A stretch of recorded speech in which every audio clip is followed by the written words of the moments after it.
स्वागत है आपका मेरे इस ब्यूटीफुल से चैनल में।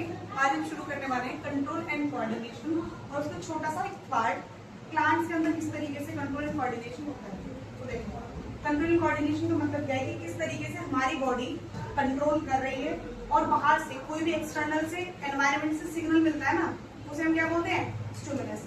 तो वो स्टिमुलस की तरफ हमारी बॉडी किस तरीके से रिस्पॉन्स करती है उसे हम क्या बोलते हैं, कोऑर्डिनेट करना। जैसे कि हमारे पास कोई गर्म चीज टच हो जाती है तो हम अपना हाथ खींच लेते हैं, ठीक है, हमें कुछ सुनाई देता है तो उसके लिए हम जवाब देते हैं ना, ठीक है। हमें कुछ स्मेल आती है तो हम स्मेल से डिटेक्ट कर लेते हैं, अच्छी स्मेल है, गंदी है, बताइए नहीं किस चीज की खुशबू है, क्योंकि हमारे ब्रेन ने हमें बता रखा है ये चीज, ठीक है। तो इस ये बाहर से जो भी हमें सिग्नल मिल रहा है ना उसे क्या बोलते हैं हम, स्टिमुलस, जिसके थ्रू हमारी बॉडी क्या करती है, रिस्पॉन्स करती है। अब कंट्रोल कोऑर्डिनेशन हमारा प्लांट्स के अंदर भी होता है, ह्यूमंस के अंदर भी होता है।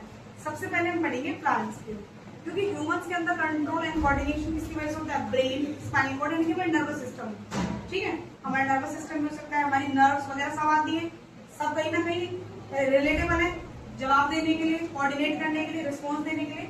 पर प्लांट्स के अंदर ना तो नर्वस सिस्टम होता है, यानी कि ब्रेन नहीं होता, ना स्पाइनल कॉर्ड होती है, ना नर्व होती है, बट फिर भी प्लांट जो है वो कंट्रोल भी करते हैं, कोऑर्डिनेट भी करते हैं, यानी कि जवाब भी देते हैं और वो चीजों को समझते भी हैं। कैसे?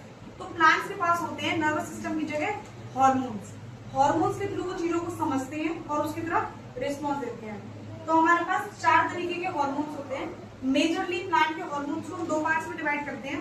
एक प्लांट प्रमोटर्स यानी कि ग्रोथ के प्रमोटर्स जो ग्रोथ को बढ़ावा देंगे, एक होते हैं ग्रोथ इनहिबिटर्स, ठीक है, यानी कि जो ग्रोथ को रोकने का काम करेंगे। तो ये जो 3 है हमारे, ये तीनों हमारे हैं प्रमोटर। ये ग्रोथ को क्या करते हैं, प्रमोट, बढ़ाते हैं। और ये हमारे क्या है, एब्सिसिक एसिड है हमारा इनहिबिटर, ये ग्रोथ को रोकने का काम करेगा, ठीक है। अब सबसे पहले हम शुरू करते हैं ऑक्सीजन। ऑक्सीजन एक प्लांट हार्मोन है, प्लांट ग्रोथ प्रमोटर है और इसका कारण प्लांट की ग्रोथ को बढ़ाना। अब ये ग्रोथ बढ़ाएगा कैसे कैसे, तो देखो कोई भी हार्मोन है जो प्लांट की ग्रोथ को किसी न किसी तरीके से बढ़ा रहा है, तो सबसे पहले वो क्या कराएगा, सेल की डिवीजन, क्योंकि जब तक सेल डिवाइड नहीं होंगी तो प्लांट ग्रोथ नहीं करेगा। सेल डिवाइड करने का मतलब ये नहीं होता कि प्लांट की हाइट बढ़ रही है, ठीक है। हमारी बॉडी के अंदर भी जो सेल है वो कंटिन्यूसली डिवाइड करती रहती है, प्लांट्स के अंदर भी कंटिन्यूसली डिवाइड करती रहती है। दैट डजंट मीन कि हम बढ़ते ही रहते हैं, बढ़ते ही रहते हैं, बढ़ते ही रहते हैं, क्योंकि हमारी बॉडी में सेल रप्चर भी तो होती है, टूटती है, ठीक है। तो उनको भी मेंटेन करने के लिए सेल डिवाइड करती रहती है, हमारी मेटाबॉलिक एक्टिविटीज में भी।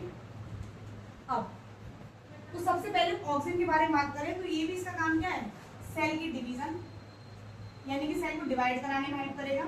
उसके साथ साथ में सेल का इनलार्जमेंट, यानी कि सेल को बढ़ाएगा।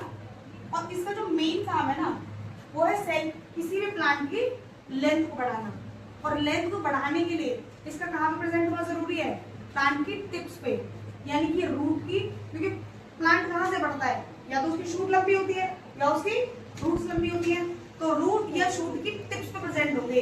इवन ब्रांचेस जो होती है ना, ब्रांचेस की भी टिप्स पे प्रेजेंट होंगे, जिससे वो ब्रांच डिवाइड करेगी और बढ़ेगी। शूट पे टिप पे प्रेजेंट होगी जिससे शूट लंबी होगी, और साथ में रूट की टिप्स पे जिससे रूट बढ़ेगी, ठीक है। तो ये कहाँ पे प्रेजेंट होते हैं, at the tip of root and shoot. और इनका काम क्या है, प्लांट की हाइट को बढ़ाना, ठीक है। अब नेक्स्ट है हमारा जिब्रेलिन। जिब्रेलिन का भी वही काम है कि हमारा प्लांट सेल डिवीजन कराएगा, सेल एनलार्जमेंट कराएगा, ये सेम ही रहेगा सबके अंदर। इनका जो मेन काम है वो क्या है, break the dormancy of seed and bird.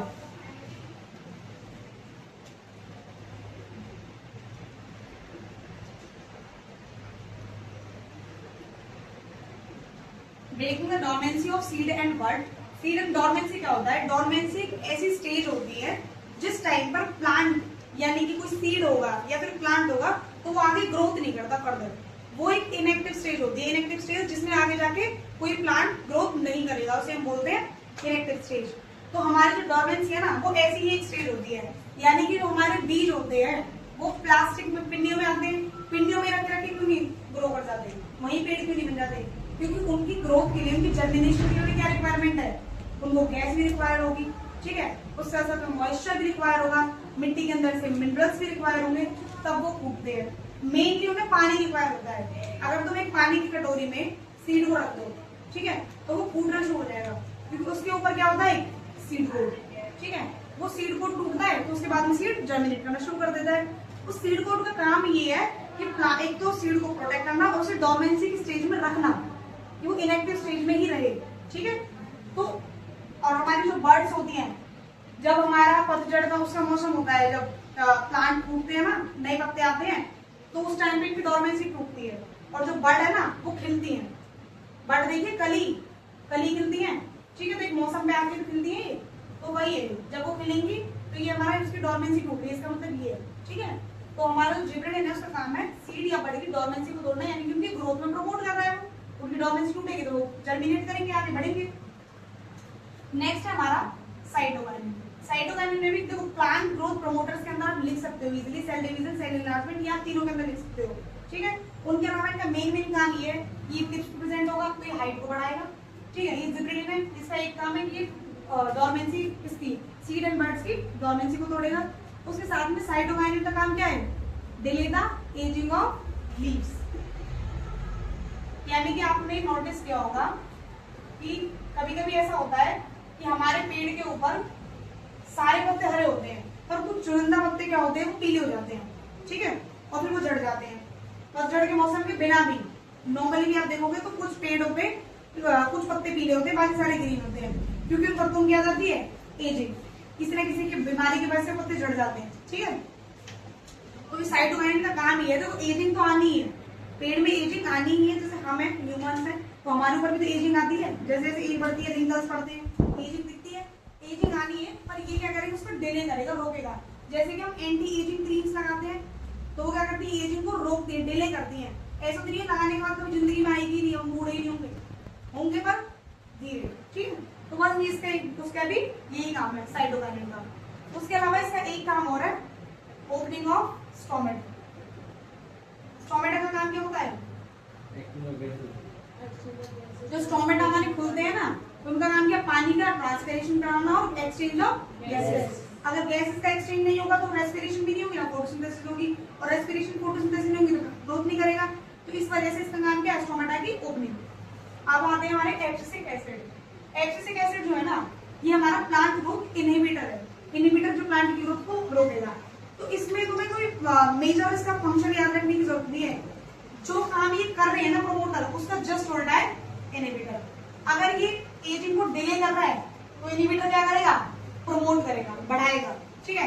ये अगर स्टोमेटा की ओपनिंग कर रहे हैं तो ये क्या करेगा, क्लोजिंग ऑफ स्टोमेटा, स्टोमेटा को बंद कराएगा जिससे रेस्पिरेशन ना हो। अगर ये हमारा डोर्मेंसी को तोड़ रहा है तो ये क्या करेगा, डोर्मेंसी को प्रमोट करेगा। अगर ये टिप्स प्रेजेंट है उसकी लेंथ को बढ़ा रहा है तो ये क्या करेगा, उसे रोकेगा, ठीक है। तो जो काम इन्होंने किया ना, जस्ट उसका उल्टा ये कर रहा है, तो उसमें लर्न करने की जरूरत है, इन तीनों को लर्न करने की जरूरत है।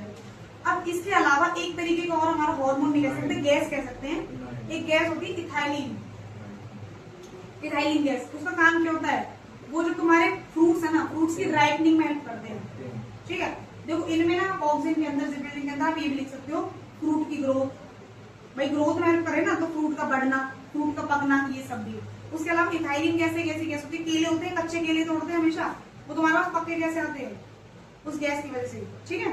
इथाइलिन गैस क्या करती है, फ्रूट्स को राइप करने का काम करती है, जो आर्टिफिशियल कहते नहीं हम कि हमारे फ्रूट से केमिकल से पका है, वो केमिकल वही है, ठीक है। अब ये तो थे हमारे, हमने देख लिया। अब इसके बाद में एक एक्सपेरिमेंट किया गया था। एक्सपेरिमेंट कुछ भी नहीं है कि एक यहाँ पे हमारे गमला है, इसके अंदर एक प्लांट लगा हुआ है, यहाँ पे ऊपर से आ रहे हैं सन की रेज, ये हमारा सन है। अब आपने देखा होगा कि जो प्लांट होता है ना, वो बेंड कर जाता है, ठीक है। वो बेंड कैसे करता है, जब सन से यहाँ पे रेज आ रही है, अब प्लांट्स के अंदर तो ऑक्सीजन प्रेजेंट है, ठीक है। अब रेज की वजह से क्या होगा कि वो एक तरफ शिफ्ट हो जाएगा, एक ही साइड में, ठीक है। अब वो जैसे एक साइड में शिफ्ट हुआ, अब ऑक्सीजन का काम क्या है, वो जिस भी जहां पर वो प्रेजेंट होगा वहां की उसकी हाइट को बढ़ाएगा। अब यहाँ पर अगर वो प्रेजेंट है तो वो इस वाली हाइट को बढ़ाएगा, इस वाली साइड को जल्दी बढ़ाएगा। तो जो ये वाली साइड है ये बढ़ जाती है और ये वाली छोटी रह जाती है।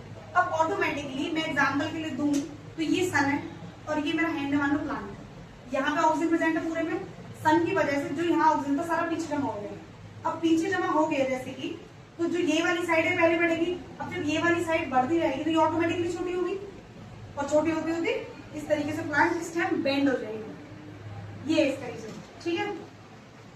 अब नेक्स्ट हमारा है कि प्लांट जो है वो मूवमेंट शो करते हैं, टाइप ऑफ मूवमेंट्स, वो हम नेक्स्ट पार्ट में पढ़ेंगे।